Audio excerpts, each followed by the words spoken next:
Hi everybody, and tonight we're going to make oyster stew. Now this is going to be a paleo, keto, and low carb meal.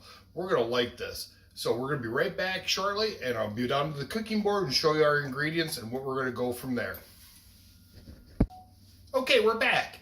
And the first thing we're going to start out is we're going to grab ourselves a large saucepan. Heavy bottom is better for us. We're going to use a heavy bottom saucepan. We're going to use 4 tablespoons of butter. We're going to melt that out. And while we're doing that, while that's being melted, we're going to peel and then we're going to dice this sweet potato. We're going to add that to the pan.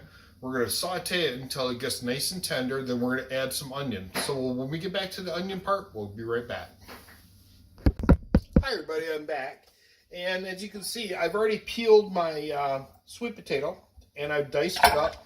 So just you want nice small chunks. That's what we're looking for. I've got my 4 tablespoons of butter. I'm going to add that to my pan. We're going to heat that up. Then we're going to add these sweet potatoes. We're going to saute them. I'll show you as I'm sauteing them a little bit. And then we're going to start add our onion and continue on. And this oyster stew is going to be just absolutely delicious. It's a very keto, very low carb, paleo friendly type of meal. And this is something you're going to enjoy. It brings back all those comfort foods. And the reason I'm cooking this tonight, quite honestly, is because this spring has been extremely cold and wet and not normal. So anyway, it's been a really cold, wet day. And I decided that this would be a nice meal to make tonight for a nice comfort food. So anyway, that's what I'm making. We'll be back shortly. Hi everybody, we're back. And I just wanted to show you what this is looking like. Now when I say I'm sauteing the sweet potatoes out, this is kind of what they're looking like, and they're coming along really nicely. And the next thing we're going to do is we're going to, let me move this camera up. Sorry about my camera skills. I know I'm terrible at this, and I'm trying to do better, but until I get some help, I probably won't be. Being honest, that's it. So anyway, next thing we're going to do, we're going to dice up some onions. We're going to add that to the sweet potatoes once they've been sauteed enough. We're trying to get them nice and tender. And then we're going to add the onions. We're going to clarify the onions. And then we're going to continue on with our stew that we're going to have tonight. So this is going to be a wonderful meal. Stick with me. Talk to you soon. Okay, we're back. We're getting ready to dice up our onion. So we're going to slice this onion up really quick. And for those of you who don't know, I have my sink right here off to the side of my cutting board. So I know a lot of people use bowls, and I've tried using the bowls, but they just don't seem to be high enough, or low enough, I should say. It seems my board is higher than the bowl is. It just doesn't work out for me. So anyway, I'm lucky enough to have a small kitchen in some ways, and unlucky in some others. But anyway, what we're going to do is we're going to take a half of an onion, and we're going to cut this up, and then we're going to cut the other half of the onion, and we're going to cut this up, we're going to dice this all up, and we're going to add that to the sweet potatoes. So in doing this, always make sure your fingers are out of the way. So we're just going to slice this up, and then we're going to dice this the rest of the way up. So when we get that all ready, we'll be right back. Okay, we're back. We've got our onion all nice and diced up. And doesn't take very long, and you've seen in other videos how I'm dicing it up, so it's not like I'm teaching you something new that you don't already know how to do. So we've got 1 onion diced up. We're going to add that to our sweet potatoes, which become nice and tender. So those are all nice and tender now, so we're going to add those to that. Once we get these clarified, we'll be back. Okay, we're back, and now we're going to add our garlic. So we're going to add 2 tablespoons. So I use a regular spoon like this to do that, but there's 2 tablespoons. We're going to add that into here. And we're going to stir that and get that going. And when that gets really nice and aromatic, that's what we're looking for, is that nice aromatic. So it's going to take about a minute to 2 minutes roughly to saute it, to get it to that point. But if you want to look for a color indicator like a golden brown, we don't want it burnt. Garlic will burn very easily. So we're going to make sure it gets us to a golden brown, and then we're going to move on to the next step. So stay with us. Now I wish you could smell what I'm smelling. Oh, the smell is just wonderful. So now we're going to add some of our other things in. So what we're going to do is we're going to add a 1/4 teaspoon of red pepper, crushed red pepper, ground red pepper I should say, not crushed. Ground red pepper. We're going to put in a 1/4 teaspoon of smoked paprika. We're going to also add in a 1/4 teaspoon of sea salt, and I'm grinding it in. And we're also going to add some fresh, cracked black pepper. Yeah, you saw me spill that and drop that, but I caught it quick, didn't I? So anyway, we're going to put that into there. We're going to continue this on, and we'll be back just shortly. Thank you. Okay, folks, we're going to add in some other stuff now. So we've got in our peppers and everything, and we're going to add in our seafood broth. So it's going to be 2 cups. So we're putting in 2 cups of seafood broth. And that's the particular one that I'm using right now. It's up to you what you want to use. We're going to let this deglaze a little bit. So we're trying to deglaze the bottom, and then we're going to add our cream. So we're add our heavy cream next, and when we do that, we'll be right back.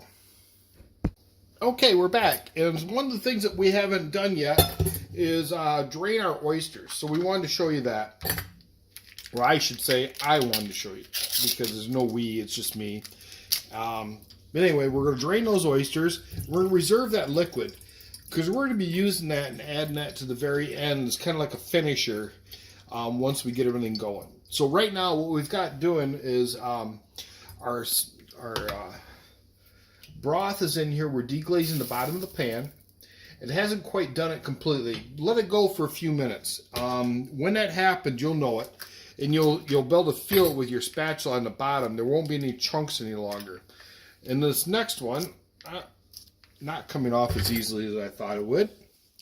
So let me take a knife here. You might see me on camera. You may not at this point. But I took a paring knife and peeled that off. But that'll actually make it kind of easier to get the juice out of it without the oysters at the moment.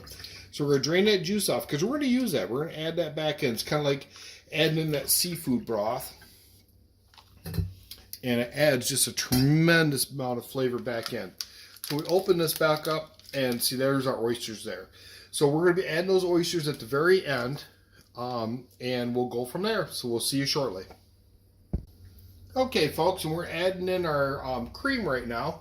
So we've got that going. I've added 1 cup and we're going to add our 2nd cup of cream into there. We're going to saute this and bring this to a simmer. We do not, I repeat, do not want to bring this to a boil. At no time do we want this to boil. We want to constantly stir this and keep it going. So we'll be back just shortly. Okay folks, we're back and we're going to add, now that we've got our soup is going, our stew, which will be in the end, but this is all starting to incorporate really nicely. We've got our cream in there. We've got our seafood stock. We've got our onion and so forth. So everything's going really well. Now we're going to add a tablespoon of parsley. Oh, I got to take the top off this. It doesn't work with the top on. I didn't realize that. Normally I just pour it in. So anyway, there we go. We've got a tablespoon. We're going to add a tablespoon of parsley to that. We're going to incorporate this in. Once this gets up to a nice temperature, now like I say, we're not getting this to a boil at any point in time. We're working with a milk product. Anytime we're working with dairy like that, we don't want to bring it to a boil because it'll start to curdle, and that's not what we want. So we're just bringing this up to heat, and then we're going to be adding our oysters. Once we add our oysters and they start to curl a little bit, then we're going to add that oyster juice back in. We'll bring it up to a soothing temperature and just below a boil. Once it gets to that nice simmer temperature, we're going to stop and then we'll be able to serve. So that'll be our stew. So anyway, we're going to continue to let this cook and we'll be back shortly. Okay, we've got our broth up to temperature again. So you can see the kind of the steam coming off of there. And what we're going to do is we're going to add our oysters into there.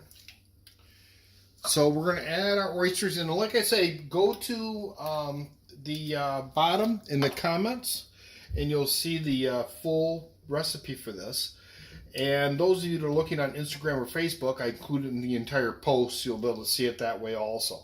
But those of you on YouTube, you'll have my full thing down at the bottom, and you'll have that recipe there. So we're going to bring this up to temperature, and what we're looking to do is we're going to bring these oysters up to where you see them start to curl. When those edges start to curl, we're then going to incorporate the juice from the oysters. Again, it'll lower the temperature down. We're going to bring it back up to temperature, and once it's there, it's finished, and we're ready to eat it. Never at any time do we want this to boil, though. Continuously watch this and stir it and move it around. You can't just let it sit still. It'll burn on the bottom, and you'll ruin it, and you'll be upset. So, stay tuned. Okay, folks, we're back. Whoop, that was a major malfunction.